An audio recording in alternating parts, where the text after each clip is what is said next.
ॐ भूर्भुवः स्वः तत्सवितुर्वरेण्यं भर्गो देवस्य धीमहि धियो यो नः प्रचोदयात् ॐ शान्ति शान्ति शान्ति Namaskar, dear friends. Today I am going to give you a very important video on a very important topic, spiritual instruction by Maharshi Ramana. So these are in the form of questions and answers. Question says, what are the marks of a real master? That is, we call as Guru. Answer is steady abidance in the self, looking at all with an equal eye, unshakable courage at all times, in all places and circumstances, etc. Question: what are the marks of an earnest disciple? Answer: an intense longing for the removal of sorrow and attainment of joy, and an intense aversion for all kinds of mundane pleasure.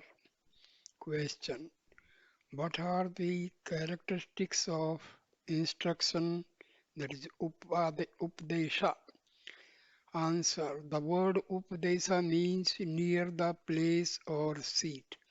The Guru, who is the embodiment of that which is indicated by the terms Satta, Chitta and Ananda, that is in English we call as being, consciousness and bliss, prevents the disciple who, on account of his acceptance of the forms of the objects of the senses, has swerved from his true state and is consequently distressed and buffeted by joys and sorrows from continuing so, and establishes him in his own real nature without differentiation. Upadesa also means showing a distant object quite near. It is brought home to the disciple that reality which he believes to be distant and different from himself is near and not different from himself. Fourth question: if it be true that the Guru is one's own self, what is the principle underlying the doctrine which says that however learned a disciple may be, or whatever occult powers he may possess, he cannot attain self realization without the grace of the Guru? Maharshi replies, although in absolute truth the state of the Guru is that of oneself, it is very hard for the self, which has become the individual self, that we call as Jiva, through ignorance, to realize its true state or nature without the grace of the Guru. All mental concepts are controlled by the mere presence of the real Guru. If he were to say to one who arrogantly claims that he has seen the farther shore of the ocean of learning, or one who claims arrogantly that he can perform deeds which are well nigh impossible. Yes, You learned all that is to be learned, but have you learned to know yourself? And you, who are capable of performing deeds which are almost impossible, have you seen your own self? They will bow their heads and remain silent. Thus, it is evident that only by the grace of the Guru and by no other accomplishment is it possible to know one's own self. Question number 5. What are the marks of the Guru's grace? Maharshi replies, it is beyond words or thoughts. Question 6. If that is so, how is it that it is said that the disciple realizes his true state by the Guru's grace? Maharshi replies, it is like the elephant which wakes up on seeing a lion in its dream. Even as the elephant wakes up at the mere sight of the lion, so too is it certain that the disciple wakes up from the sleep of ignorance into the wakefulness of true knowledge through the Guru's benevolent look of grace. Question number 7. What is the significance of the saying that the nature of the real Guru is that of the Supreme Lord, that is reality? Maharshi, in the case of the individual soul which desires to attain the state of true knowledge or the state of Godhood and with that object always practices devotion, the Lord, who is the witness of that individual soul and identical with it, comes forth when the individual's devotion has reached a mature stage in human form with the help of being consciousness bliss.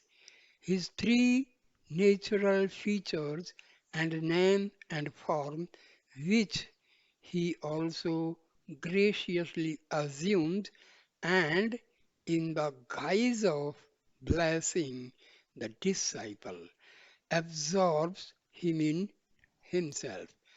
According to this doctrine, the Guru can truly be called the Lord. Question number 8. How then did some great persons attain knowledge without a Guru? Maharshi replies, to a few mature persons, the Lord shines at the light of knowledge and imparts awareness of the truth. Question number 9. What is the end of devotion and the path of Siddhanta, tradition? Maharshi replies, it is to learn the truth that all one's actions performed with unselfish devotion, with the aid of the three purified instruments, that is, body, speech, and mind, in the capacity of the servant of the Lord, become the Lord's action, and to stand forth free from the sense of I and mine. This is also the truth of what the Seva Siddhanti, that worshipper of Shiva, calls supreme devotion or living in the service of God. Question number 10. What is the end of the path of knowledge or Vedanta? Mercy replies, it is to know the truth that the I is not different from the absolute reality, Ishvara, and to be free from the feeling of being the doer. Question number 11. How can it be said that the end of both these paths is the same? Mercy replies, whatever the means, the destruction of the sense of I and mine is the goal, and as great And as these are interdependent, the destruction of either of them causes the destruction of the other. Therefore, in order to achieve that state of silence which is beyond thought and word, either the path of knowledge which removes the sense of I, or the path of devotion which removes the sense of mind will suffice. So there is no doubt that the end of the path of devotion and knowledge is one and the same. Question number 12. What is the mark of the ego? Maharshi replies, the individual soul of the form of I is the ego. The self, which is of the nature of intelligence, has no sense of I, nor does the insentient body possess a sense of I. The mysterious appearance of a delusive ego between the intelligent and the insentient being the root cause of all these troubles, upon its destruction by whatever means that which really exists will be seen as it is. This is called liberation. Now, question answers on the practice. First question. What is the method of practice? Maharshi replied, as the self of a person who tries to attain self-realization is not different from him, and as there is nothing other than or superior to him to be attained by him. Self-realization being only the realization of one's own nature, the seeker of liberation realizes without doubt or misconceptions his real nature by distinguishing the eternal from the transient and never swerves from his natural state. This is known as the practice of knowledge. This is the inquiry leading to self realization. Question number 2. Can this path of inquiry be followed by all aspirants? Maharshi replies, this is suitable only for ripe souls. The rest should follow different methods according to the state of their minds. See here, this point is to be further explained. See, for a ripe soul means his mind should be purified. His intellect must be purified. His ego must be subdued. So, almost mind, ego, intellect, and all are purified, and in reality, they merge with the soul. So, their nature is always sattvic. Their food is sattvic. Thoughts are sattvic. Dealings with other people is sattvic, pure, normal, full of truth. So this type of people are having these attributes, these qualities. They are ripe souls. So normal human beings, they do not fit into this practice. Question number 3. What are the other methods? Maharshi replies, they are stuti, japa, dhyana, yoga, jnana. Stuti means always contemplating on the good qualities of God. chanting the name of God, concentrating on the name and form of God, that is dhyana, and doing some pranayama, yogasana, and all, that is yoga, and then indulge into self inquiry, that is jnana. Now, Maharshi explains Stuti is singing the praises of the Lord with a great feeling of devotion. Japa is uttering the names of the gods or sacred mantras like Om, either mentally or verbally. Dhyana meditation denotes the repetition of the names etc. mentally with feelings of devotion. In this method, the state of the mind will be understood easily. For the mind does not become concentrated and diffused simultaneously. When one is in dhyana, it does not contact the objects of the senses, and when it is in contact with the object, it is not in dhyana. Therefore, those who are in this state can observe the vagaries of the mind then and there, and by stopping the mind from thinking other thoughts, fix it in dhyana. Perfection in dhyana is the state of abiding in the self. A meditation functions in an exceedingly subtle manner at the source of the mind. It is not difficult to perceive its rise and subsidence. The source of the breath is the same as that of the mind. Therefore, the subsidence of either leads effortlessly to that of the other. The practice of stilling the mind through breath control, pranayama, is called yoga. Then, fixing the mind on psychic centers such as the Sahasrara, the thousand-petaled lotus. Yogis remain any length of time without awareness of their bodies.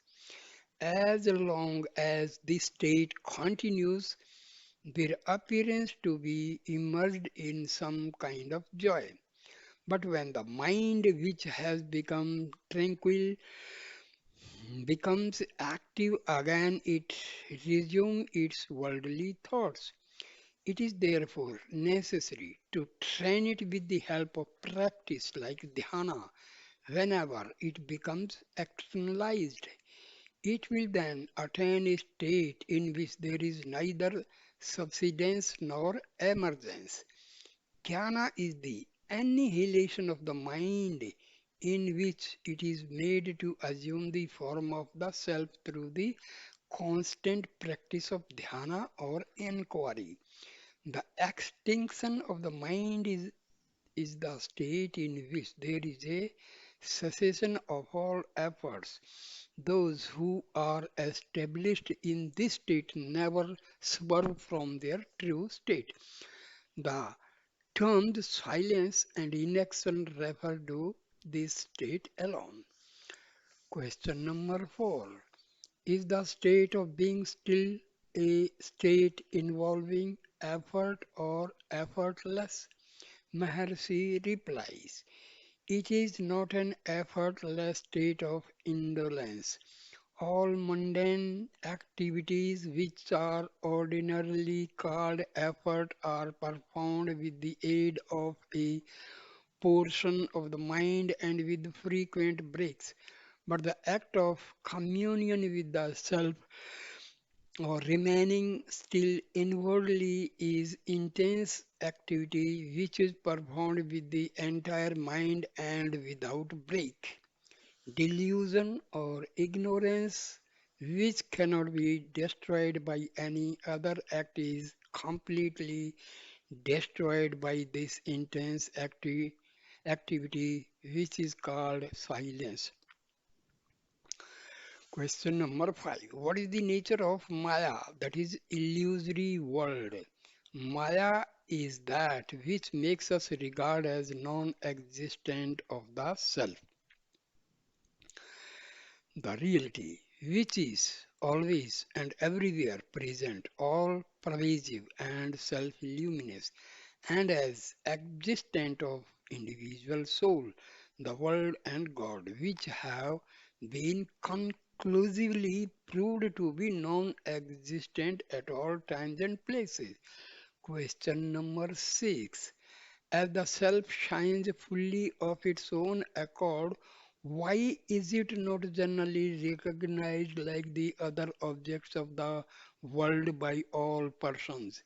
M- Maharshi replies, wherever particular objects are known, it is the self which has known itself in the form of those objects. For what is known as knowledge or awareness is only the potency of the self. The self is the only sentient object. There is nothing apart from the self. If there are such objects, they are all insentient and therefore cannot either know themselves or mutually know one another. It is because the self does not know its true nature in this manner that it seems to be immersed and struggling in the ocean of birth and death in the form of the individual soul. Question number 7. Although the Lord is all pervasive, it appears from passages like adorning him through his grace, that he can be known only through his grace. How then can the individual soul, by its own effort, attain self realization in the absence of Lord grace? This is the question. Again, I repeat this question. Although the Lord is all pervasive, it appears from passages like adorning him through his grace, that he can be known only through his grace. How then can the individual soul by its own effort attain self realization in the absence of Lord's grace? Very important question. Maharshi replies, as the Lord denotes the self and as grace means the Lord's presence or revelation, there is no time when the Lord remains unknown. If the light of the sun is invisible to the owl, it is only the fault of the bird and not of the sun. Similarly, can the unawareness by ignorant persons of the self, which is always of the nature of awareness, be other than their own fault? How can it be the fault of the self? It is because grace is of the very nature of the Lord that He is well known as the blessed grace. Therefore, the Lord, whose nature itself is grace, does not have to bestow His grace, nor is there any particular time for bestowing His grace. What now? Some explanation is needed for this grace. Actually, all our day-to-day worldly affairs are carried out by our mind and ego.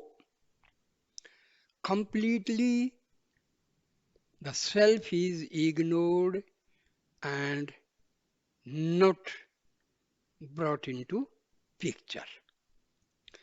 So when ego and mind they are diverted towards the self, this state itself is grace because when our ego, intellect, and mind they are going towards the spiritual heart and merges with the self. Self is what? Self is bliss. Self is eternal peace. So that means we are in the state of grace. We are receiving grace. From where? from ourself. What is that self? That self is Brahma. The self is God. So we have to understand certain things.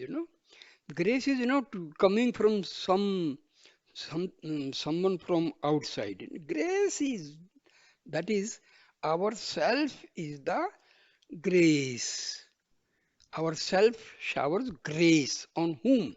Because whom means we always take this body, mind, intellect, ego, like that. So when all these are vanished, what is left? Left is what? Self. And self is nothing but bliss, peace, grace. So these are the. Okay, next question is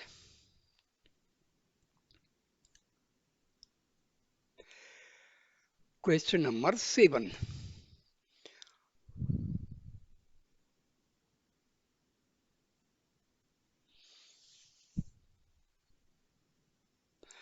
Question number 6. As the self shines fully of its own accord, why is it not generally recognized like the other objects of the world by all persons? Very important question. Maharshi replies, wherever particular objects are known, it is the self which has known itself in the form of those objects. For what is known as knowledge or awareness is only the potency of the self. The self is the only sentient object. There is nothing apart from the self. If there are such objects, they are all insentient and therefore cannot either know themselves or mutually know one another. It is because the self does not know its true nature in this manner that it seems to be immersed and struggling in the ocean of birth and death in the form of the individual soul. See, mind, ego, and intellect, all these completely act as the veil for the true self. Question number 7. Although the Lord is all pervasive, it appears from passages like adorning him through his grace that he can be known only through his grace. How this I have already explained. Now, question number 8. What part of the body is the abode of the self? That is very, very important. Dear friends, self and God are same. God is omnipotent, omniscient,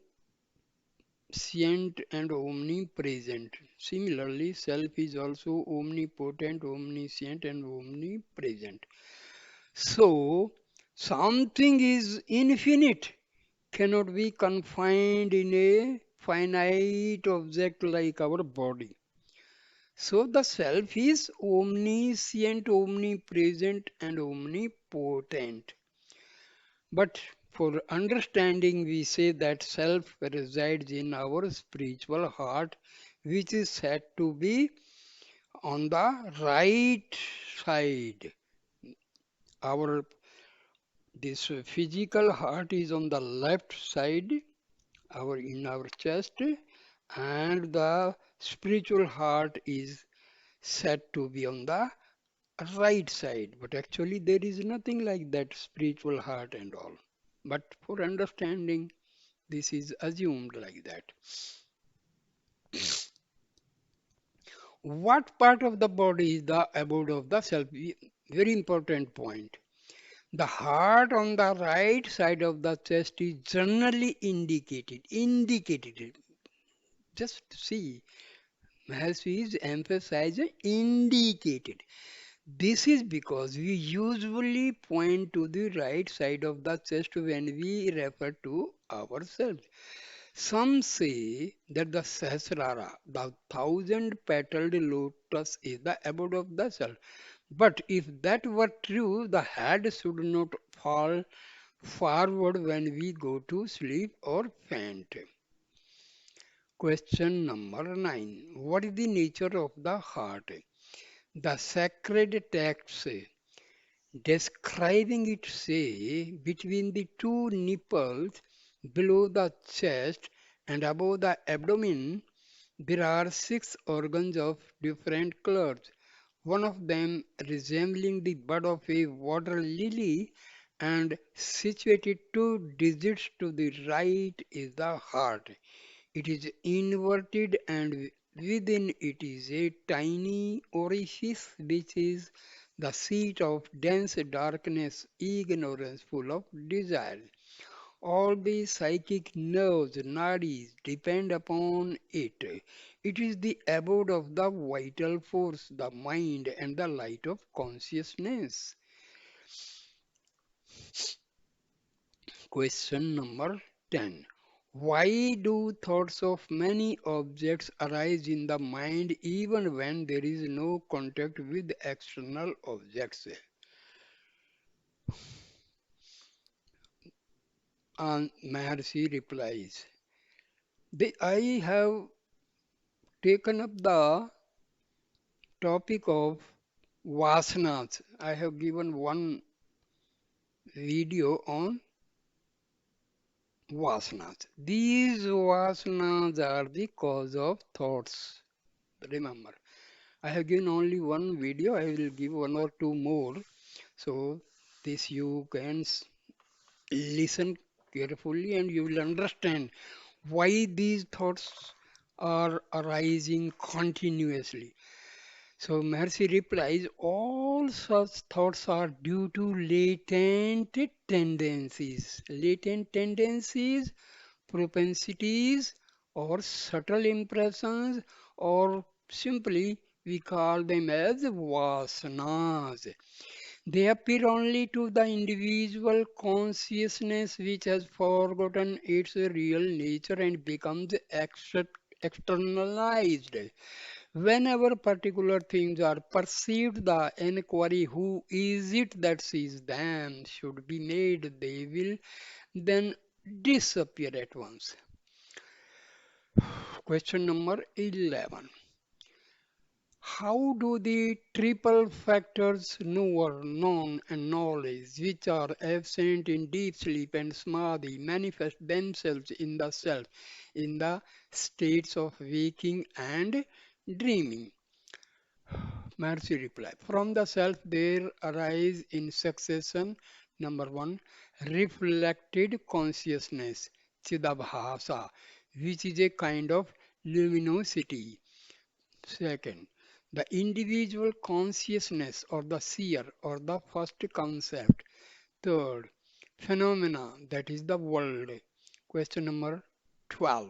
Since the self is free from the notion of knowledge and ignorance, how can it be said to pervade the entire body in the shape of sensuous sentience or to impart sentience to the senses? Means life. You can say sentience means life, living. Maharshi replies, wise men say that there is a connection between the source of the various psychic nerves and the self. That this is the knot of the heart, that the connection between the sentient and the insentient will exist until this is cut asunder with the aid of true knowledge. That just as the subtle and invisible force of electricity travels through wires and does many wonderful things, so the force of the self also travels, remain through the psychic nerves and pervading the entire body, imparts sentience to the senses, and that if this knot is cut, the self will remain as it is always is, without any attributes. Question number 13. How can there be a connection between the self, which is pure knowledge, and the triple factor, which are relative knowledge? Maharshi replies, This is in a way like the working of a cinema as shown below. Cinema show the lamp inside the apparatus, self, the self. Left side cinema show the lens in front of the lamp. Right side is self under second point, the pure sattvic mind close to the self. Cinema show underneath cinema show. Third point, the film which is long series of separate photos. Self. Third part, the stream of latent tendencies consisting of subtle thoughts. Cinema show. Fourth point, the lens, the light passing through it, and the lamp, which together form the focused light. Self. Fourth point, the mind, the illumination of it, and the self, which together form the seer or the individual self. Fifth, under cinema show, the light passing through the lens and falling on the screen. The light of the self emerging from the mind through the senses and falling on the world, the various forms and names appearing as the objects perceived in the light of the world. Seventh, the mechanism which sets the film in motion on the self side. Seventh point is the divine law manifesting the latent tendencies of the mind. This point I will show in the video because by just telling is not clear.